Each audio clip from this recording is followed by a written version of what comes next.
ఇట్టాటి పుణ్యస్త్రీని నా లైఫ్లో చూడలేదు. ఇన్నా కానీ మహాపతివర్తల్ని ఎన్నెన్నో త్యాగాలు చేసిండ్రు అనేసి. కాకపోతే ఆయన మా హస్బెండ్ కోసము, మా పెద్ద కొడుకు సంతానం కోసము సొంత చిన్న కొడుకు భార్యని వాళ్ళ హస్బెండ్తో పండుకోమని వాళ్ళ పెద్ద కొడుకుతో పండుకొని సంతానమి అని చెప్పిందంట. ఇటాడు ఘోరాలు ఇంకెన్ని చూడాలని నాకైతే సీరియస్గా అర్థం కావటం లేదు. ఇది చాలా వైరల్ అవుతుంది. చూడండి ఒకసారి ఎలా ఉంటుంది. చాలా బేజారు అనిపిస్తుంది. ఇంట్లో ఉండాలంటే చిన్న కొడుకుతో కలిసి పెద్ద కొడుకుతో కూడా కాపురం చేయాలి, కలిసి కొడుకుని కనాలి, ఆడికి వారసుని ఇవ్వాలి. అలా అయితేనే ఇంట్లో ఉండు, నాతో వెళ్ళిపోని చెప్తున్నారు సార్.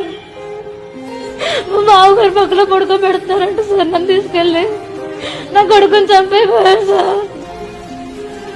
మా ఆయన గారు అయితే 10 రోజుల నుంచి లేరు ఇంట్లో. మీ ఆయన లేడు కదా, మీ బావగారు పక్కన పడుకోవెచ్చగా ఉంటదని చెప్తున్నారు.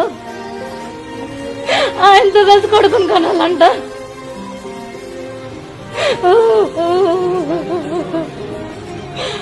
10 రోజుల నుంచి నరకం చూస్తున్నాను సార్. తిండి లేవు, తెప్పులు లేవు, నీళ్లు లేవు, పడుకోవడానికి మంచం లేదు. అన్ని తీసుకెళ్లిపోయారు. తింటండుగా వచ్చి పొలం చండుతున్నారు, కింద పడి నేర్కొని తిడుతున్నారు,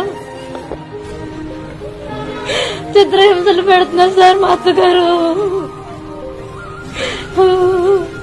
అవసరమైతే మా మామగారి పక్కలో కూడా పడుకోవాలంటే నేను